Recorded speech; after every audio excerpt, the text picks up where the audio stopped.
Hi guys, so I wanted to do an update on things that people do not tell you before you get pregnant, or people just don't talk about, and then you find out you're pregnant and you're just hit with like this big just smack in the face of things you have to deal with.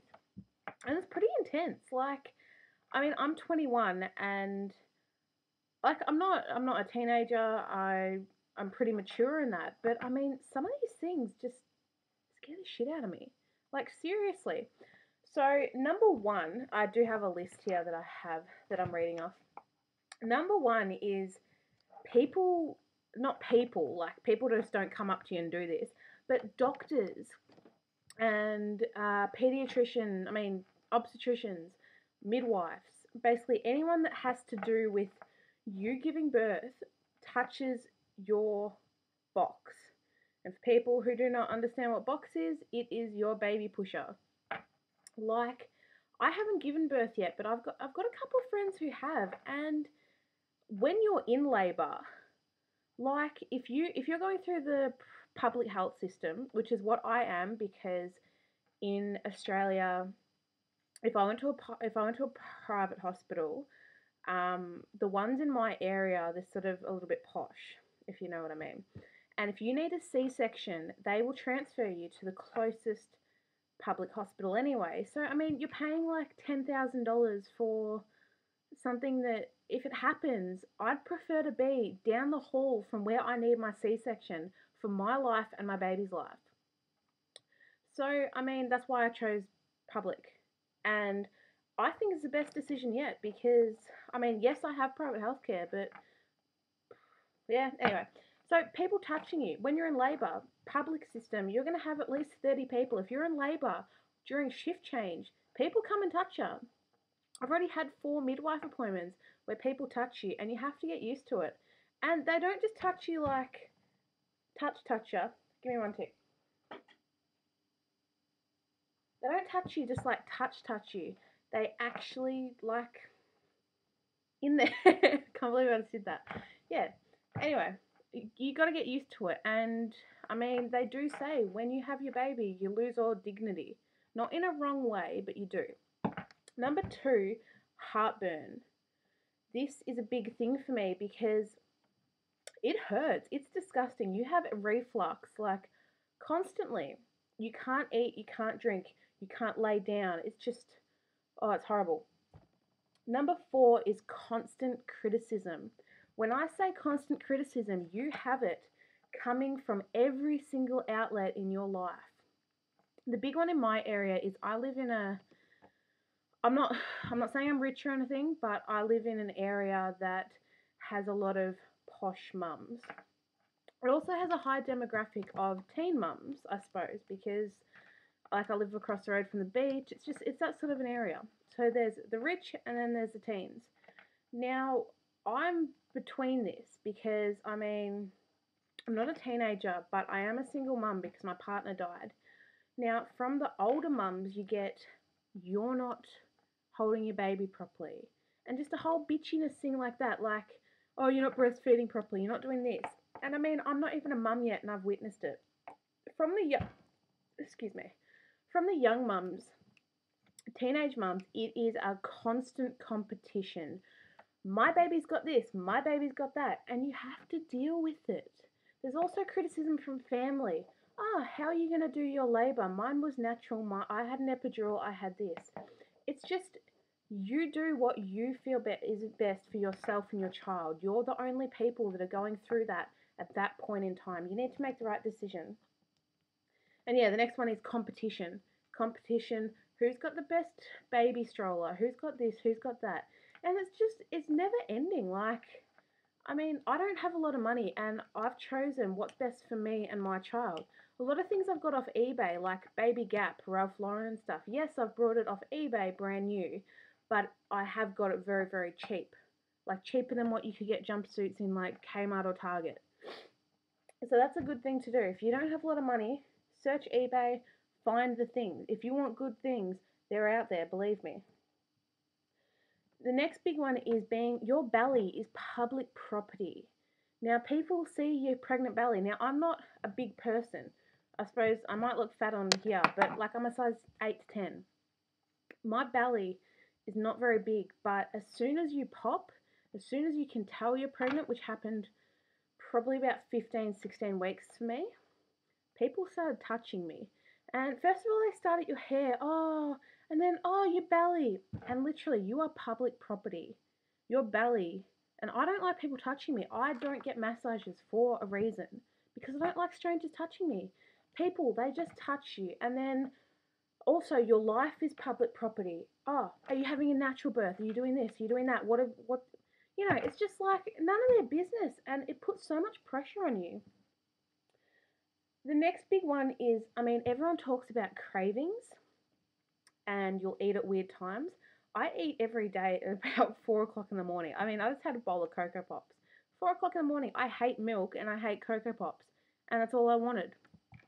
But I've had some weird cravings. The other day I ate chocolate and red onion. That's freaking weird. And before I got pregnant, I hated tomatoes. Tomatoes would make me so sick. All I've been wanting is bruschetta with tomato and onion and things like that. Thing is, tomato is high in acid and gives you heartburn, so it's a double-edged sword.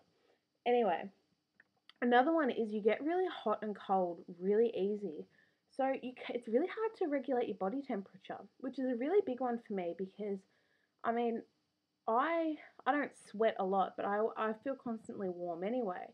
And you come to the point, it's like you're having like the flu sort of, and you're hot, you're cold, it's horrible. And it's summer here at the moment, and it's like the other day it was like 32 degrees, and it was horrible.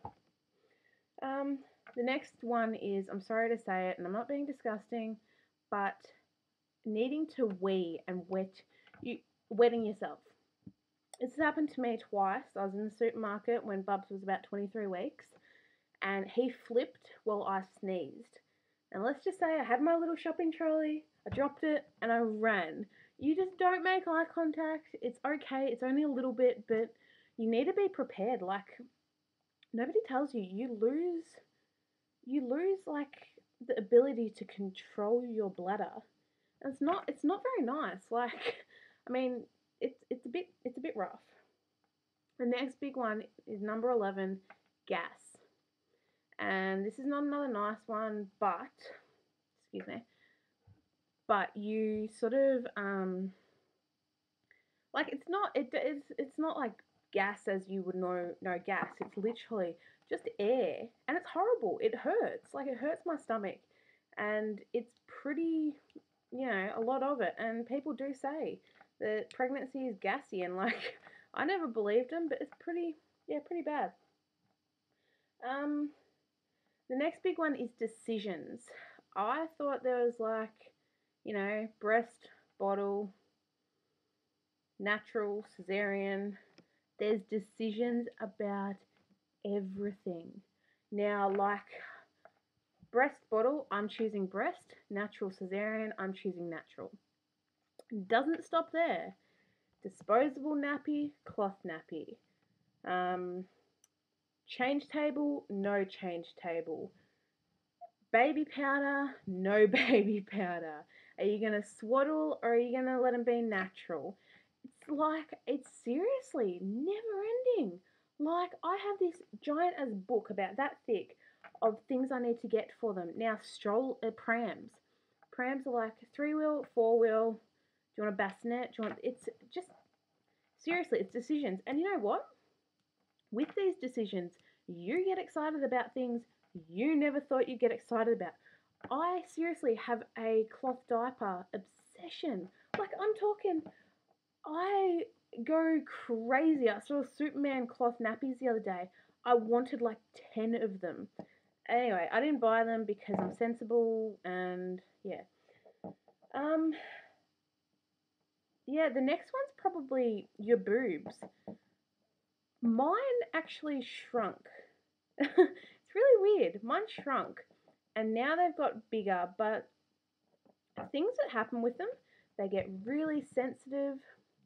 Your part around your nipple, your areola, gets really big, and and you'll just find like your whole sensation of them just really strange. And that's another thing people just don't tell you. Yep, they say they get bigger, but I mean it's painful. Okay, it's sensitive. You start losing meconium out of them. Just things happen, and I think it's meconium. I don't know. I can't really remember because it's like 5 o'clock in the morning. Um, yeah, just and the last big thing is thinking.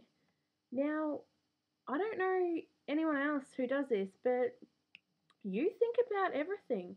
Like it's ridiculous and you get anxiety about it. Like you see on the news children getting bullied and then you literally start crying thinking that why am I bringing this baby into this world?